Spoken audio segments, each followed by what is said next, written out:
За монголчуудыг нэг үр хайл гэж төсөөлөе л дөө. Тэгвэл Манччин ус хэмээх том айлын хажуу өрөөнд монголчууд 220 жил, хятадууд 260 гаруй жил амьдарч байж л дээ. Тэгсэн чинь хажуу өрөөний хятадууд айлын эзэдтэй зодон хийгээд, агсам тавиад, тавилга эвдээд, бүр түүмэр тавиад алдсаж байдаг шүү.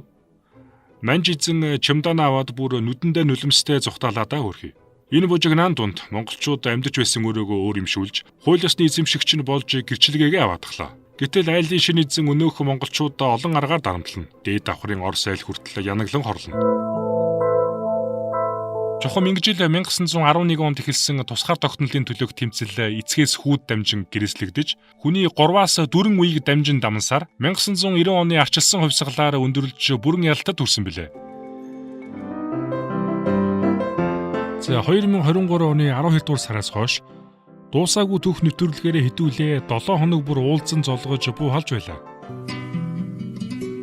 Тэртээ 1990 оны үйл явдалд гадны ямар хүчин зүйлс нөлөөлсөн, дараа нь Монгол яаж өрнсөн, тэгээд манай улс өдий хүртэл яаж айл гэр болж тоглосон, яаж алдаж онож, шогтож, хөглөж, баярлаж гунж ирвэ гэдгийг энгийн ойлгомжтойгоор ойлгуулсан гэж найдаж байна. Тэрнээс биш айлныг нам бүлэг хүмүүсийг доош нь хийх гээд чичрээд байсан зүйл огтхонж байхгүй. Болсон явдал нь л тэр. За олон юм ярилгүй шууд үндсэн сэдвээр үгөө орцгоё. Сонгуйл намууд тэдний хэрүүл зодооныг та бүхэн сошиалаар мэдээж харсан л байх. Хүн ер нь боргоо уучаад унтуул яадیں, сингүүр уучаад унтуул яадیں, сүүжүү каста холж байгаа унтуул яадгүй гэдгийг биеэрээ мэдэрч эргэцүүлж туршлагажиж байж хүрнэн өгүүлдэг шиг улс төрийн нам эвслийн төлөв байдал тэдний гаргасан нэр дэвшигчдийн жагсаалт тал дээр нэг зүйл хэлэхгүй бол бүр ам захтаад болохгүй байна л та. За нэг намыг иш тооцвол бүх дарга нараа жагсаалтын ихэнд жирийж байна. Ер нь намын дарга нараа жагсаалтад тэргүүлдэг нь төвч буруу зүйл биш. Сонгуул бол мэдээж бодлогын уралдаан. Тойргийн улс төр зөвхөн тойрогтоо л өрнөн. Харин жагсаалт бол намын уралдаан. Намын уралдаанд намын дарга нараа жагсаалтаа удирдах нь зүйн ёсны хэрэг. Бас амьдрал дээр гуанц страны меню дээрх бүх хоол үйлчлүүлэгч болгонд таалагдах албагүй байдаг да. Гэхдээ захиалсан хоол намттай харагдах ёстой. Тэгэхээр зарим нэг намын меню нь гадна талаасаа таваг маваг сэрэ халбах соус энтергээд ер нь өнг үзэм цайтай хоолнд уярдаг охтууч шиг уярхаар харагдаж байгаа нь үнэн л дээ. Жагсаалт ихэнд бичигдсэн хүмүүс салбарын төлөөлөл, мундаг сургуулийн дипломтой, нэр усан сэвтээгүү, олон нийтийн өмнө нэр цэвэр, бие цэвэр, гар цэвэр байна л та. Угаасаа хинч мэдэхгүй юм чин дээ. Гэхдээ нөгөө хэсэг нь тэднийг сайн майжаад байвал 48 ширхэг хин нэгнүүд гараад ирэх үедээ химэн хардаж байгаа нь ойлгомжтой. Яг аль аль нь үндсэлтэй л дүгнэлт, үнний ортой л хардлага. Яг нийгмийн бүлгүүдийн төлөөлөл, нас хүйс, хөгжлийн бэрхшээлтэй иргэдийн төлөөлөл, сайн багш, инженер гээд тун давгүй харагдаж байна л та. Болдогсон бол эдгээр хүмүүсийг Кантын морал этикээр бүрэн зэвсэглүүлээд парламентийг нь Монтескьюгийн онолоор практикжуулаад за тэгээд Монголын төрийг Томас Морын утоп арлах шиг төгс болгочвол жинхэнэ алах гээд байна л та. Таанч бодит байдал дээр амьдрал эсэргээрээ юм да. Өөрөөр хэлбэл Homo homini lepus est буюу хүн хүндээ чон гэх латин хэлцүгний хүний жам ёсны араншин жинхэнэ утгаараа биелэлээ олдог талбар л та. Үүнээс гадна Макиавеллийн нөгөө зорилго нь арга замаа зүвтгөн ус төрчүүн шудраг сайхан байх албагүй. Харин тэгж харагдах нь хамгийн чухал гэх аргумент жинхэнэ утгаараа хэрэгждэг газар. Яг үншиг тэр жагсаалтад байгаа хүмүүсийн ихэнх нь Монголдо олон жил амьдраагүй, хөрсөндөх амьдралаа сайн мэдэхгүй.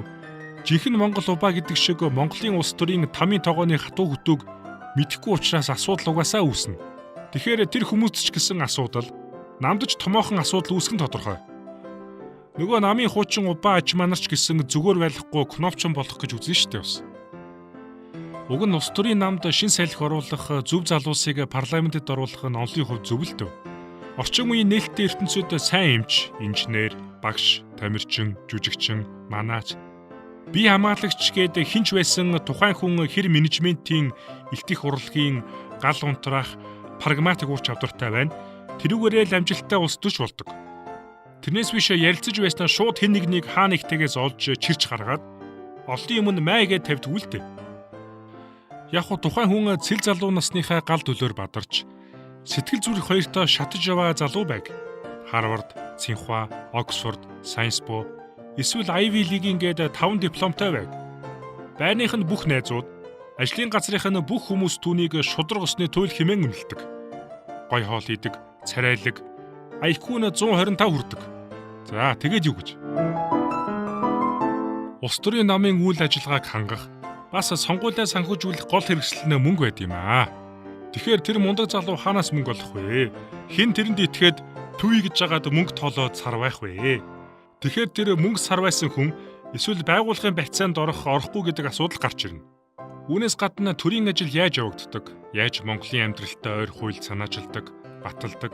Яаж нөгөө хууччлалын дээрлэхэлтийг тойрон гардаг? Яаж олон нийт хэрэгтэй хуулийг батлахын тулд бусад гишүүдтэй тохиролцдог?